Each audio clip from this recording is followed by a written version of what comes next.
Du coup, là, nous, on va passer sur la partie analyse technique, d'accord? Donc là, on vient de terminer la partie NFT. Donc là, on va passer sur de l'analyse technique, sur de l'analyse du marché. On va essayer de voir un petit peu ce qui va être intéressant de faire pour la suite de cette semaine. Je vais en profiter en attendant que le deuxième invité du jour arrive, de répondre un petit peu à vos questions. Et puis après, on va pouvoir avancer. Atomic Wallet bon plus servi. J'ai pas compris. Tu t'es trompé trop sur CHZ LOL. Ouais, effectivement, je me suis trompé sur CHZ. Alors, il est bien parti aujourd'hui, mais je suis assez déçu de ce qu'il a fait. Salut, est-ce que tu penses qu'avec la Coupe du Monde, les marchés peuvent être susceptibles de bouger? Bah, on le voit que non, hein, malgré le début de la Coupe du Monde, les tokens comme CRO, CHZ, ils ont pas du tout bougé. Les NFT, c'est fini, mec. Bah non, justement, on va voir que oui, le marché des NFT n'est plus du tout au top, mais il y a quand même certaines opportunités qui peuvent être intéressantes dessus. Sérieux, j'ai vraiment besoin de comprendre la crypto. Et bah, t'es au bon endroit. Bienvenue. Bienvenue. En tout cas, les gars, balancez-moi des likes, balancez-moi des partages, etc. Là, je vois qu'on n'est plus beaucoup sur le live, donc faites-moi remonter tout ça parce qu'on va avoir plein de choses à dire encore une fois aujourd'hui. Tu penses quoi de KuCoin? Une plateforme très intéressante pour faire du trading, ça peut être une bonne solution. Moi, j'aime bien KuCoin, c'est une plateforme que j'utilise depuis longtemps et que je trouve vraiment pas mal du tout. Paul, salut, t'es notre deuxième invité du jour, comment ça va? Vraiment pas mal. Oula, alors attends, on t'entend pas du tout. Non, comment ça va? On t'entend pas, Paul. Allô. Ah, c'est un petit peu mieux. Attends. Allô. Ouais, c'est bon, c'est top, on t'entend parfaitement. Ça va? Salut tout le monde, ça va bien? Ça va. Ça va. Nickel. Bon, un petit peu plus de réaction cet après-midi sur le marché, un peu plus de mouvement. Ouais. Ça fait du bien. Est-ce que toi, tu l'avais anticipé ce premier mouvement haussier là ou pas du tout? Ah, pas du tout. Mon pauvre, je suis malade comme un chien depuis 2 jours. J'ai pas regardé les marchés. Ok. Je suis juste loin. Je fais un peu de. Je regarde ce qui se passe, mais j'ai un peu de. J'analyse pas trop là. Ok. Et ok. Bon bah on va pas te retenir trop longtemps du coup si t'es malade. Est-ce que quand même tu penses que là toi ça y est les 16 000 $, on peut considérer que on a touché notre bottom dessus ou pas encore et on va venir plus bas? Alors, je reprends mon analyse où j'en étais. Ouais bah au pire je te laisse partager ton écran direct hein, si tu veux. Ouais. Alors ça. attends. Hop. Je mets les écrans. Vas-y, pas de souci. Tac. Alors, il est où? Il est là. Alors, partager ici. Clac. Tac. On doit pas être mal là. C'est bon, parfait. Alors, tac. Alors, je vais me mettre en.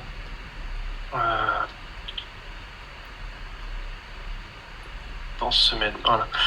Donc j'avais vu, alors avec les waves là, on avait remarqué avec Fatalis en ce moment, je trade beaucoup parce qu'il apprend aussi les waves.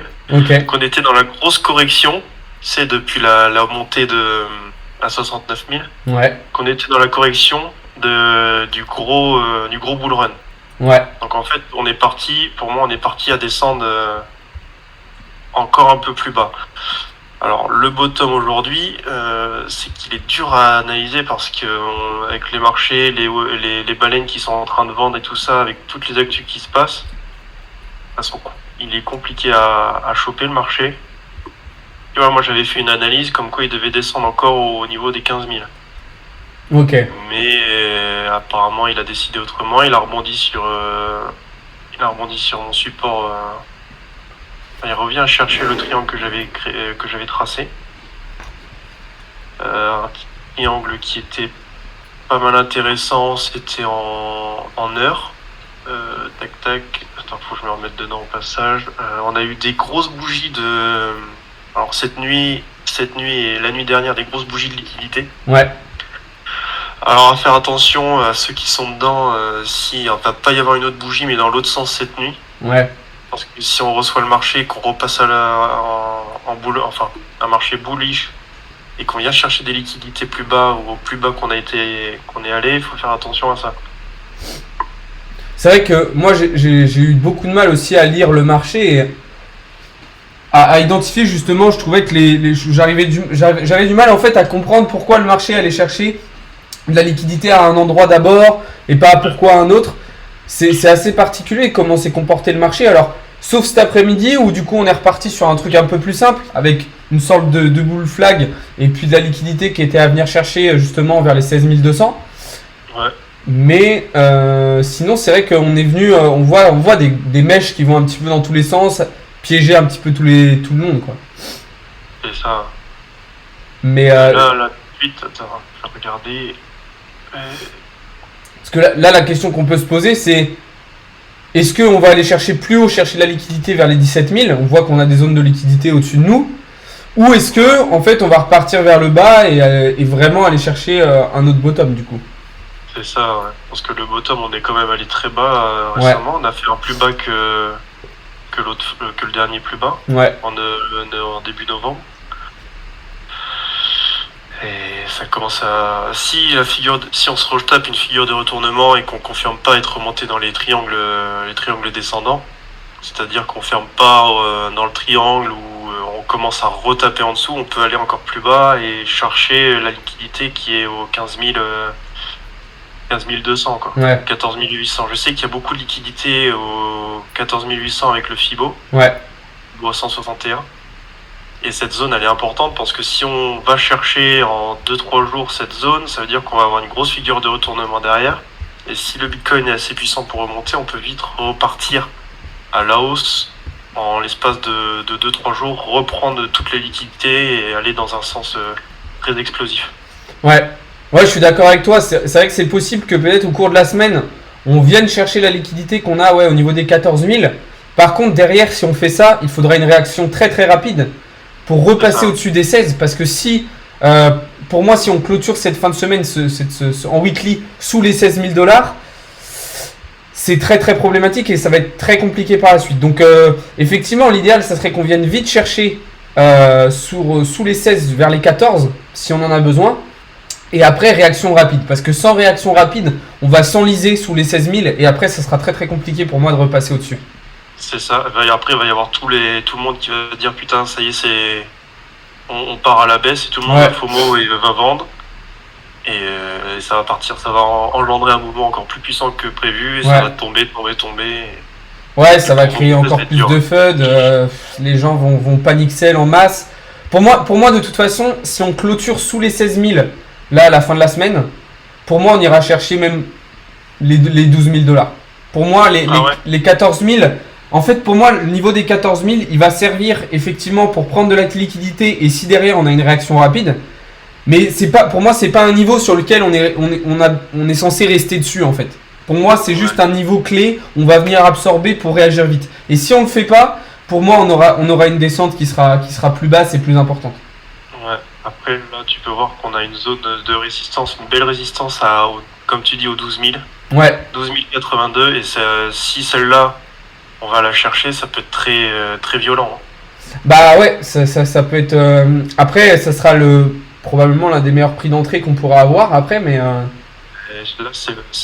honnêtement, je pense que si le Bitcoin tombe à 12 000, c'est le moment de mettre une petite pièce 10-20 balles, tu te mets en longue et tu te mets un gros stop loss sans trop de gros levier. Ouais. Et tu laisses tourner, quoi. Tu fermes les yeux et t'attends, quoi.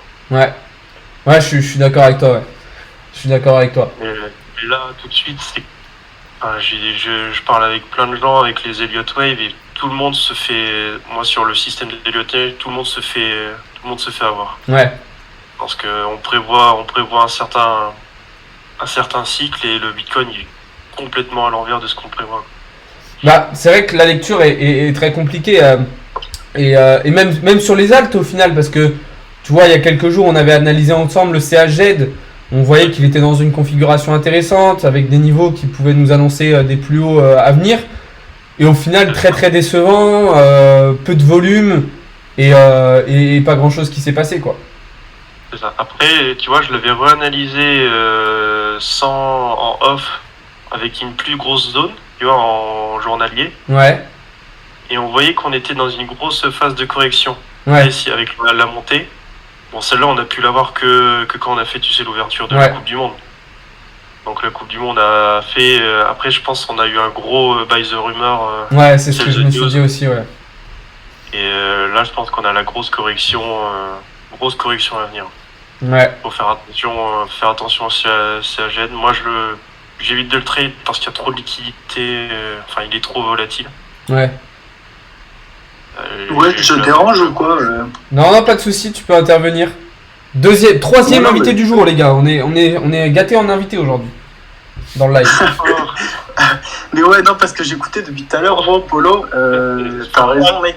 En ce moment, c'est horrible. Hein, en Elliott Wave et tout. En plus, même, t'as vu que Dub, il est perdu. Enfin, un mec qui trade depuis longtemps en Elliott Wave, il est perdu, quoi. Bah, de toute façon, en vrai, je pense qu'aujourd'hui, quelle que soit la méthode un petit peu d'analyse, on est face à un marché qui est assez compliqué à lire. Après, c'est ce que je disais ce matin, c'est que on a eu, il y a 2 semaines avec FTX, tellement un mouvement qui n'a pas été naturel du tout, qui a été très violent, qui était imprévisible, que là, je pense que le marché, il est peut-être un petit peu aussi en train d'encaisser ce qui s'est passé les semaines précédentes, de compenser et de rééquilibrer un peu ce qui s'est passé. Ouais. Donc, du coup, forcément, on est dans une phase un petit peu bizarre, où tout le monde est, et en plus avec un contexte où tout le monde est un petit peu sur de l'incertitude, tout le monde se pose plein de questions et tout le monde flippe. Donc c'est forcément, on peut pas que avoir des périodes où le marché est plus facile à lire. C'est ça. Après, tu vois, ce qui est dur à se dire, c'est que au système d'Elliott Wave, avant le gros souci de FTX, Ouais. les Elliott Wave nous disaient qu'on était reparti à la hausse. On Ouais, allait bah oui. repartir dans le moment où on allait remonter peut-être vers 26, 28. Bah Donc c'était FTX est arrivé et ça a tout.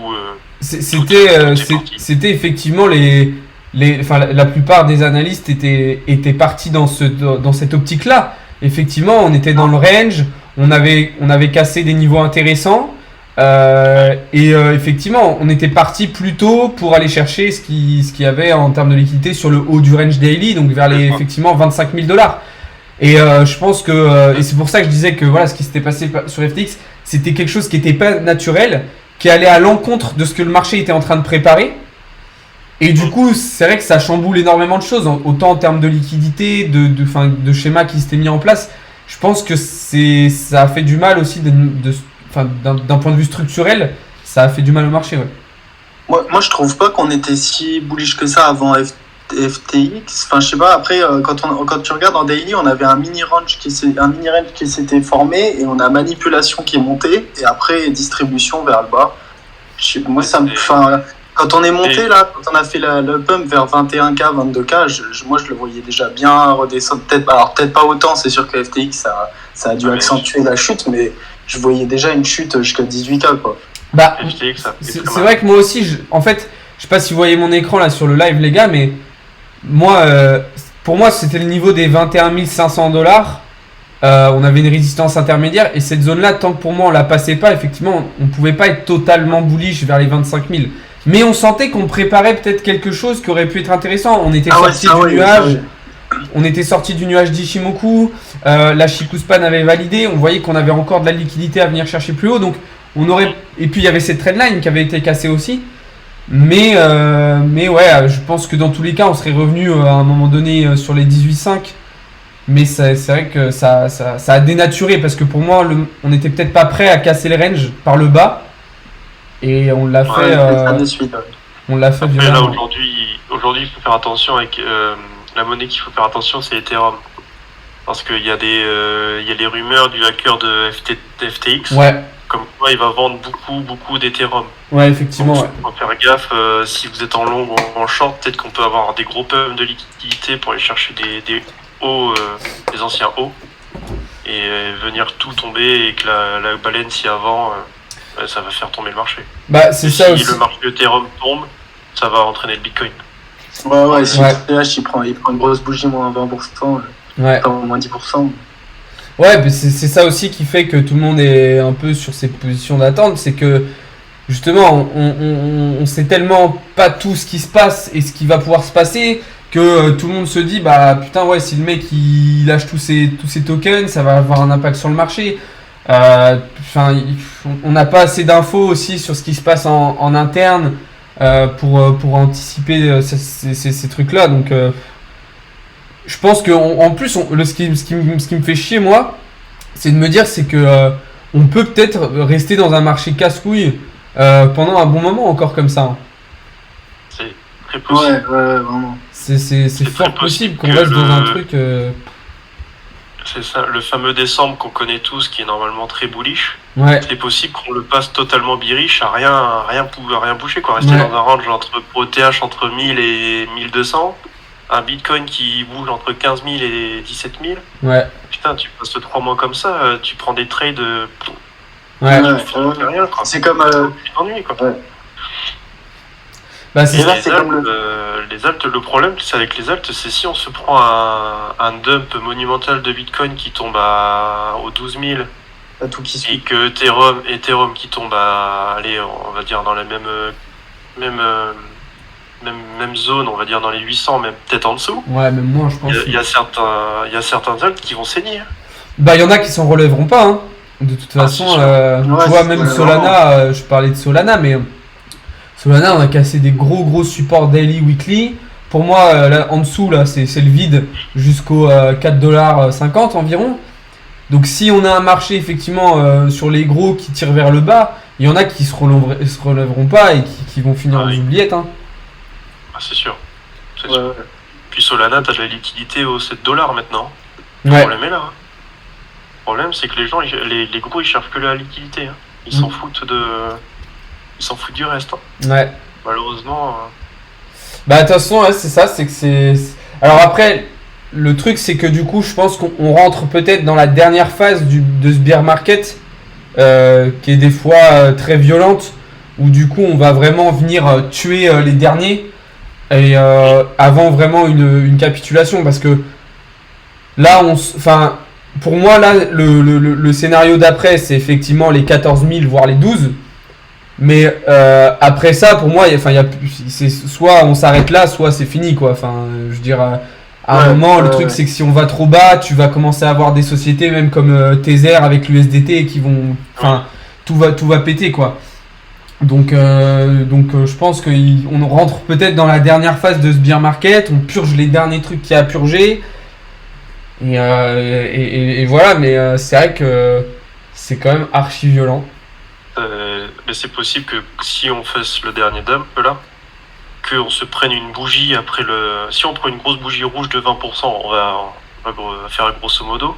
Si on fait une bougie rouge daily à 20, moins 20, 25, on tombe aux 12 000. La bougie du lendemain pour récupérer la liquidité, elle peut être encore plus violente. Hein. Ouais. Oh, Il faut faire attention à celle-là. Hein. hop, Parce que hop, Ouais. attendez, je vais vous envoyer un truc. Tu sais, tu t'en souviens quand j'ai mis mon trade ETH il y a 2 jours? Non, ouais. J'ai mis un trade ETH et j'avais mis un PE et j'avais dit qu'on allait rebondir vers 1190 et après qu'on allait bien short. En fait, j'ai tracé la correction du 2 et en fait, j'ai pas regardé depuis, mais genre là, enfin, pour l'instant, on est parfait dans le scénario que j'avais tracé. Ouais. Alors, je t'envoie dans Blabla. Moi, J'avais tracé ça un peu vite fait aussi, mais. le dernier, c'était DYDX que j'avais tracé. Et lui, Ouais, je celui-là, il était bien quand même. Hein. pense qu'on est parti dans un bon truc des YDX. Après, bon, le souci, c'est que si Bitcoin il s'énerve, le problème est là. Ouais. Mais là, tu regardes, TH, du coup, j'avais tracé ça, c'était il y a 2 jours, j'ai pas touché depuis.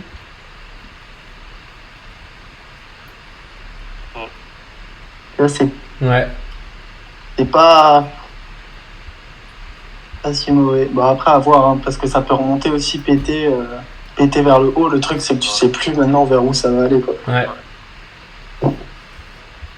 Ça va, Surtout qu'on a des bougies, elles sont rapides. Hein. c'est dur. Ah, les bougies, elles te tapent. Bah ça va piéger dans tous les sens. C'est ce que je disais l'autre fois avec Paul, c'est que en fait t'es en long, tu te fais baiser, t'es en short, tu te fais baiser, tu fais rien, tu te fais baiser. C'est ça. Ah ouais. C'est que en fait Le c'est marché il contre toi. t'as des mèches vraiment de partout qui vont te et en plus c'est flagrant à chaque fois. Hein. Là on le voit par exemple sur du M15 cet après-midi ce que fait Bitcoin. Enfin c'est regarde, je sais pas si vous voyez sur mon écran. Mais au moment où on vient casser le bull flag, t'as cette première bougie verte où t'as une grosse mèche vers le bas qui vient chercher. Et sur la bougie de cassure d'après, qui est une bougie dégueulasse avec un tout petit corps, t'as des énormes mèches qui viennent piéger tout le monde. Ouais. Donc là tu viens choper des prix d'entrée de short, là tu viens stopper tu viens chercher des stops. Enfin Tout le monde se fait prendre. Tout le monde se fait prendre. Ouais. Je ne vois pas une personne qui arrive à bien savoir où va les bitcoins aujourd'hui. Ouais. Bah ouais, c'est... Et puis, tu vois, tu vas avoir pendant je sais pas, 4, 5, 6 heures, on n'a pas de volume, il se passe rien. Très peu de liquidité, très peu de volume. Et puis, d'un coup, pendant 1 ou 2 heures, hop, on va retrouver un peu plus de volume, on va avoir une petite tendance, et puis, c'est très mou après. C'est hop, un petit pic, et puis c'est de nouveau très très mou, et... Ouais. Ouais, ça je trouve c'est le pire. Parce que vraiment, tu passes des heures où le prix il bouge pas, et d'un coup, t'as une bougie, elle part, elle fait de 1%, 2%. C'est ça. Tu demandes ce qui se passe, tu sais. C'est ça. T'as l'impression d'avoir loupé une annonce. Les bougies de la nuit, là, c'est weak, là, mais qu'est-ce que c'est ça? Qu'est-ce que c'est ces bougies de liquidité qui vont te chercher jusqu'à 16 300 pour retomber derrière à 15 700? Ouais, en 2 secondes en plus, hein, ça a fait ça en 5 minutes, hein, bougie M5. Hein. Ouais. Mais de toute façon, ça se lit aussi sur les marchés trad. Hein. Quand tu regardes S&P 500, Nasdaq, ah bah d'ailleurs Nasdaq qui fait un truc bizarre cet après-midi. Mais c'est pareil, tu vois, on sent pas trop de volume, on sent que y a pas trop de mouvement. Même le dollar, il est relativement stable depuis vendredi dernier. On n'a pas trop fait grand-chose.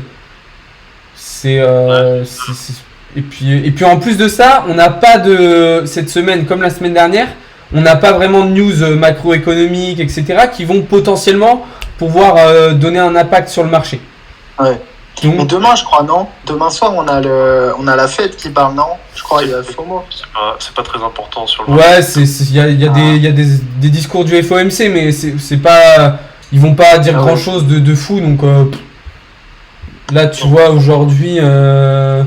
ce soir, déjà, à 20h15 et 20h45, on a 2 discours, là, de Georges et Boulard, donc 2 membres du FOMC. Tu vois, même hier, par exemple, on a eu les indices, les prix de production de l'OPEP pour le pétrole. Le pétrole s'est totalement pété la gueule. Et ça a rien fait sur les autres marchés, tu vois. Ouais, je capte. Après, ouais. Moi, je reste quand même bearish, là. Je trouve que le mouvement aussi, là, il est... Ouais, il est un peu malsain. Je trouve qu'il est allé rapidement. En plus, on commence à avoir une divergence en M15, H1 sur le pump. Ouais. Mais après, le truc, c'est qu'on a une énorme divergence à H4 et daily qui s'est créée, quoi, aussi. Ouais. Donc, après, la daily, elle est pas confirmée. Va falloir attendre encore. Mais je sais pas. Pour moi, je reste quand même dans un scénario bearish de fou, mais à voir, quoi. Après, on sait jamais ce qui va faire. Je reste quand même hyper prudent. Je suis assez d'accord avec toi, mais... Je reste hyper prudent, tu sais, j'évite de prendre trop de trades. J'ai juste un short TH, quoi, c'est tout. Tu vois, même jeudi, c'est férié aux États-Unis, tu vois, donc c'est pareil, ça va être encore une journée chiante. Ça va être encore une semaine nulle. Voilà.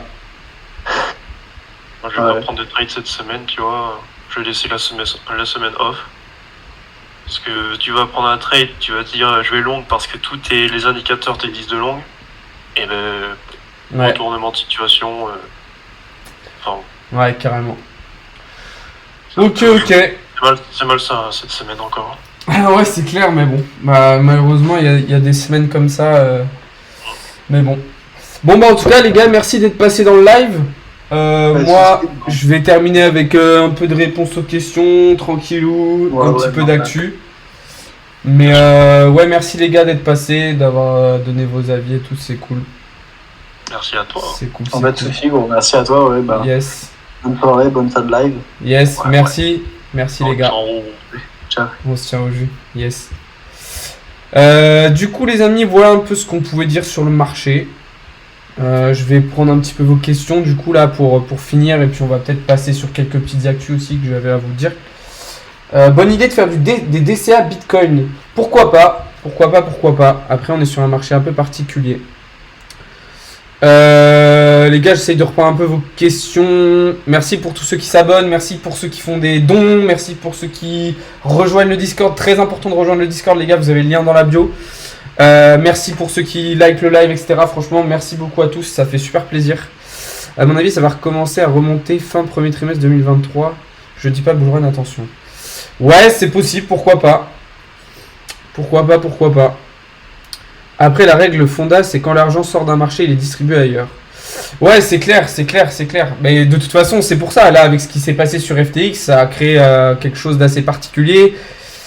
Donc, ouais. Là, en ce moment, BTC, il faut scalper les positions d'intraday et swing, c'est danger. Ouais, c'est ce que je disais cet après-midi dans le live scalping, du coup, avec les membres du Discord. C'est que, voilà, moi, je me concentre essentiellement sur des prises de position qui vont être vraiment court terme. Parce que s'exposer sur un trade qui va rester ouvert plusieurs heures, voire plusieurs jours, pour moi, c'est trop risqué. On a des mouvements de liquidité qui sont très imprévisibles. Et du coup, c'est vraiment un truc à se faire sortir comme une merde. Donc non, c'est vrai que favoriser les prises de position à court terme. Maintenant, si vous n'avez pas forcément les connaissances, les compétences, sortez, enfin vous exposez pas. Encore une fois, je le répète souvent, mais des fois, la meilleure manière de trader, c'est de ne pas trader. Vaut mieux ne pas se forcer à prendre des positions, rester en phase d'observation et puis attendre. Ou alors sinon, voilà, c'est ce que tu dis, Juju, c'est qu'il faut des SL en fait qui sont énormes, où du coup on se laisse une marge énorme, mais c'est pas forcément la bonne stratégie. Du coup, juste je voulais faire un petit point les gars, juste pour vous dire que finalement Binance ne rachètera pas Genesis. Ok, donc Binance qui a fait un petit peu le même coup qu'avec FTX. Genesis qui était qui s'approche de faire faillite. Binance qui dit nous peut-être qu'on va intervenir, et puis finalement qui se retire de l'accord. Alors là apparemment ils avaient peur de conflit d'intérêts, mais du coup Genesis qui devrait faire qui va probablement être obligé de déposer le bilan. BlockFi aussi qui se retrouve dans une situation similaire. Donc franchement ça pue pas mal. Et puis on a vraiment ce que je disais, on a vraiment un effet domino qui s'est mis en place, qui s'est lancé, et la question c'est où est-ce qu'il va s'arrêter quoi. Donc voilà. Bon, sur ce les amis, on va arriver à la fin de ce live. Ça fait 1 heure à peu près qu'on est ensemble. Donc un petit live bien sympa. Je vais vous mettre les rediffusions après sur la chaîne YouTube, donc de la partie NFT et là de la partie crypto. N'oubliez pas de rejoindre les serveurs Discord, c'est vraiment là-bas que tout se passe, d'accord. N'hésitez pas à venir me suivre sur les différents réseaux aussi, vous avez tous les liens dans la bio. Donc je vous laisse aller voir ça. C'est exactement ce que je disais au-dessus sur les conflits d'intérêts. Ok, parfait. La future faillite de Genesis va-t-elle favoriser la position d'autres plateformes ? Peut-être. Maintenant, il est pour moi trop tôt pour le dire. Logiquement, on pourrait dire que oui, forcément. Mais on est quand même dans un contexte très particulier. Donc, c'est assez compliqué de s'avancer sur certains sujets. Voilà les amis, en tout cas, j'espère que ce live vous a plu. Merci beaucoup d'avoir été présent. Je vous souhaite à toutes et à tous une très très bonne soirée. Demain après-midi, live trading pendant 4 heures. Je pense entre 14 et 18 ou peut-être entre 15 et 19 heures. Donc gros live trading demain après-midi sur Twitch et sur TikTok. Soyez présents les gars. Sur ce, n'oubliez pas de rejoindre le serveur Discord. Bonne soirée la team. Et puis moi je vous dis à demain matin comme d'habitude. Voilà, ciao les amis, c'était Alex de Crypto Learning.